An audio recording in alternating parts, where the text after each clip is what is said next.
Hello Weaver, नमस्कार। Bihar SSC inter level vacancy का form यदि आपने भरा है और यदि आप एक सीरियस कैंडिडेट हैं तो आज का वीडियो आपके लिए काफ़ी इम्पोर्टेंट होने वाला है। दोस्तों, मैं बताना चाहूँगा कि बिहार एसएससी इंटर लेवल की एग्ज़ाम स्ट्रेटजी क्या होनी चाहिए, क्या क्या आपको करनी है, कौन कौन सी सावधानियां बरतनी हैं और कौन कौन से बुक को आपको फॉलो करना है, सिलेबस को कैसे कंप्लीट करना है। तो सबसे पहले मैं आपको ये बताना चाहूँगा कि किसी भी एग्ज़ाम की अगर आप तैयारी कर रहे हैं तो उसकी एग्ज़ाम पैटर्न को अच्छे से एनालिसिस आपको करना ही पड़ेगा। तो जैसा कि आपको पता है कि बिहार एसएससी इंटर लेवल जो वैकेंसी है उसमें मैथ रीजनिंग और साइंस और जीके और साथ में करंट अफेयर्स के मोस्ट इम्पॉर्टेंट रोल प्ले हैं। मैथमेटिक्स और रीजनिंग को अगर आप अच्छे से कमांड कर देते हैं, मैथ और रीजनिंग मिला के 75 क्वेश्चन आपसे पूछे जाएंगे और इन 75 क्वेश्चन को अगर आपका बढ़िया है, रीजनिंग पे आपकी कमांड हो गई है तो इसमें 75 में 75 स्कोर किया जा सकता है।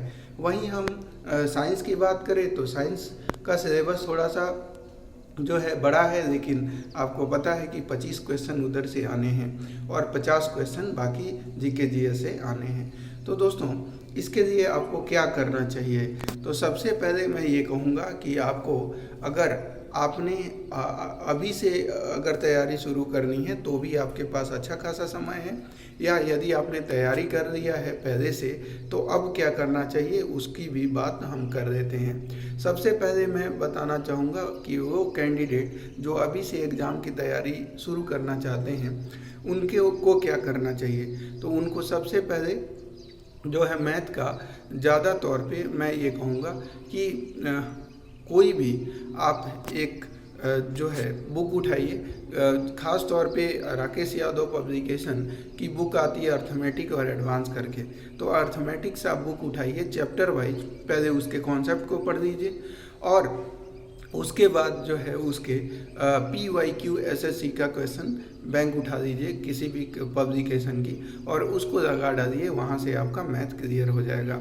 रीजनिंग के लिए कुछ करना नहीं है। मैं जानता हूँ कि आप अगर किस कॉम्पिटिटिव एग्ज़ाम की तैयारी कर रहे हैं तो रीजनिंग जो है कोई टॉपिक वाइज करने की ज़रूरत नहीं है। आप PYQ SSC कर लीजिए और उससे जो है आप लगा जाइए और देखिए कि कहाँ कहाँ आपको दिक्कत आ रही है। उस पर्टिकुलर टॉपिक को यूट्यूब पे हज़ारों वीडियो पड़े हुए हैं, आप वहाँ से देखकर अपनी रीजनिंग को स्ट्रॉन्ग बना सकते हैं। तो इस तरह से 75 क्वेश्चन का आपका ये टारगेट होना चाहिए। यहाँ से पहले आपको क्या करना है, मैथ के लिए कोई भी पब्लिकेशन का जो है बुक उठाइए और उसको अच्छे से पढ़ जाइए।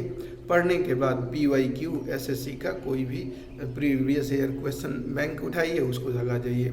रीडिंग का केवल और केवल PYQ बुक ही आपको लगानी है और उसे मैं समझता हूँ कि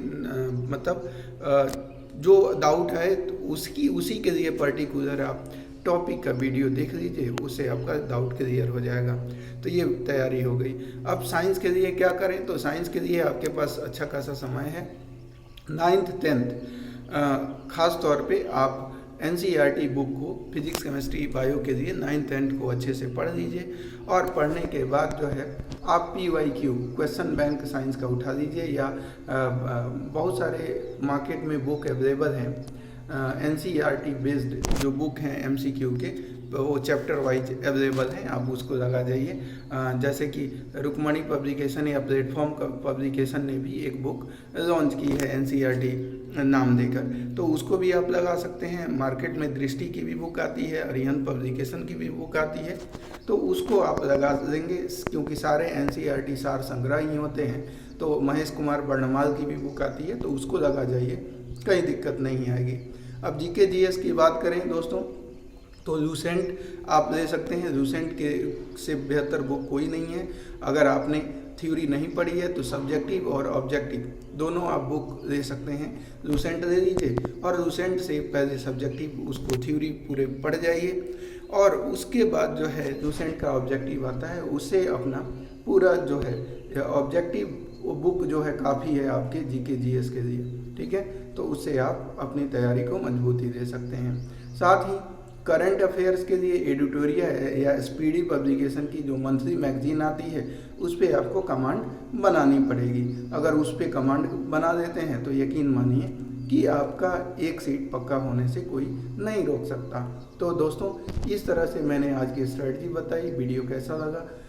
अच्छा लगा हो तो वीडियो को लाइक कर दीजिएगा, और कुछ और आप इसमें सुधार चाहते हैं या कुछ और आप जानना चाहते हैं तो कमेंट बॉक्स में कमेंट जरूर कीजिए, हम आपके प्रश्न का जवाब देंगे। धन्यवाद।